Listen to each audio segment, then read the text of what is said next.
guys, we're going to continue on our topic of how to avoid getting scammed. So we're going to look over here really quickly at something that came out here a little over a month ago. This is really a common sort of thing, so I really wanted to go over with it, particularly targeting iPhone owners. So I know a lot of you have iPhones, a lot of you have Macintoshes, and as you know, these things are getting more sophisticated. So let's go over this scam that's big enough that it's been put into the Business Insider. So this is a real thing. They've been hit with a new elaborate phishing scam. Okay, it involves repeated alerts. Okay, telling users to reset their Apple password, plus a spoofed call. So this is where we're getting into the area of like people can actually start to make fake people call you. Okay. Again, the issue here isn't to be like, oh, well, darn it, I hate the technology because of this. The technology's here, man. There's always bad people. There are always ticks. There are always parasites. There are always fleas. There are always flies. No matter what you do, no matter where you go to the most beautiful river setting, you're in Idaho along the canyon, you're having a great time, you're drinking a Coors Light, and it's sun is hot, and there's mosquitoes. It's just, that's life. So what we have to do is learn, just understand that they're there and how to avoid them.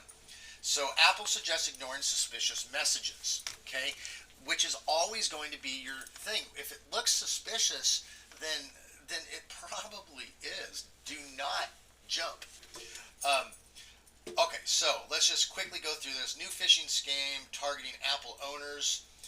This is elaborate and annoying. Okay, so here's the gist. Some iPhone owners received unprompted and repeated notifications to allow a reset of their Apple ID password. Okay, so you don't need to worry about it. It's called MFA bombing, which I don't even know what that means, but whatever. Essentially, they're panicking you into saying, oh, something's wrong, and just start clicking buttons, right? Because that's what we do, right? It's like in the movies, you're sitting there and the plane's going down, and you're grabbing it, trying to get, and you're just hitting buttons, trying to get the thing to work. That's what they're relying on. Don't do that. Since the notifications came from the Apple device, users can't use their phones until they deny or accept the request. Okay, interesting. So they're actually spoofing your machine into giving you legitimate stuff, or what looks like it. One user, okay, but he received over 100 notifications. And here's a picture of what he got. Look at, use this iPhone to reset your Apple ID. Use this iPhone to reset your Apple ID. So he's got all these things. First of all, this is going to be a tip right here that this is no bueno. Okay, because Apple's not going to send you 8. They're not going to sit there and crunch down on you like that with that. So he says after 15 minutes of alerts, he received a spoofed call. Now this is getting scary. This is actually like, oh, hello, sir, we are calling from blah, blah, blah, blah, in regards to this. That gets a little bit suspicious. And as you go down here, you're going to notice, see, the goal of the scam was likely to get the user to reset their Apple ID password using a one-time code. So that one-time code is going to end up giving them access. But here's the scary stuff. So the phone call comes in. There's actually nothing really happening here, because now you're talking to a person. They haven't asked for any information. They haven't done anything. They're just talking on the phone with you, right? But as you're talking with them, they're going to convince you to do this stuff, okay? He expects similar end up replacing his phone, making a new Apple account. My goodness, can you imagine like some guy from Uzbekistan is just on his computer and he gets you to go out and buy a new iPhone, gets you to replace all this, and then on top of it now he has access to your bank accounts or your phones. And that's the other thing. He probably sets it up, and then that guy has access to his new phone. Apple said, this is from Apple. Apple is saying this, okay? It said scammers often use spoof calls to claim suspicious activity. They aim to get information, money, or get Apple gift cards. Here we go. A good rule of thumb is that if you didn't personally try to reset your Apple password, you shouldn't be receiving a request to allow it to be reset. If the thing says, hey, we're trying to reset it because you asked for it and you didn't do it, it's fake. You didn't.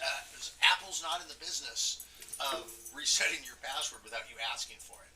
And there's always going to be steps to take, okay? Customers should assume any suspicious message, call, or request for personal information is a scam and hang up.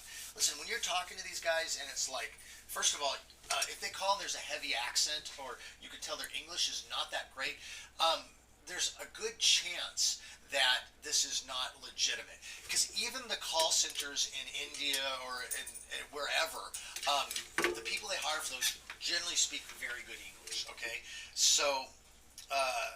Okay, I wanted to point out one other thing here that someone had said.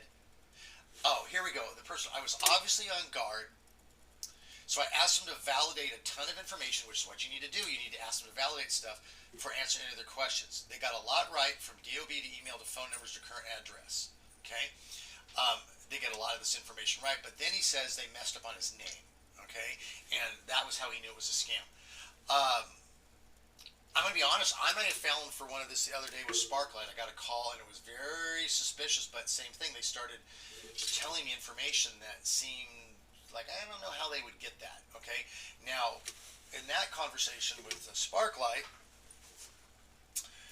well, the assumed Sparklight, I didn't give any personal information. They said, "Can we do this one thing?" I said, "Sure, do it." Right, but I didn't give them any personal information. Now you can call Sparklight afterwards and check, say, is that legitimate? Or what you can say is people say, hey, I just don't feel comfortable with this. Tell you what, why don't you call me back in 10 minutes? I'm just going to make some confirmation. If they start balking and like, well, sir, we need to do this right now, and just hang up the phone. Okay, these people are wasting your time. Okay, they're parasites. So anyway, just keep your eye open for this latest one from from this latest scam. Here we go. Okay, keep your eye open for this. Okay, your reset passwords. If you have not set your password to be reset, do not click the button.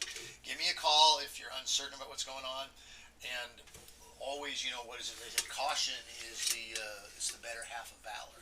So keep your machines safe, keep your house safe, and we will chat with you later.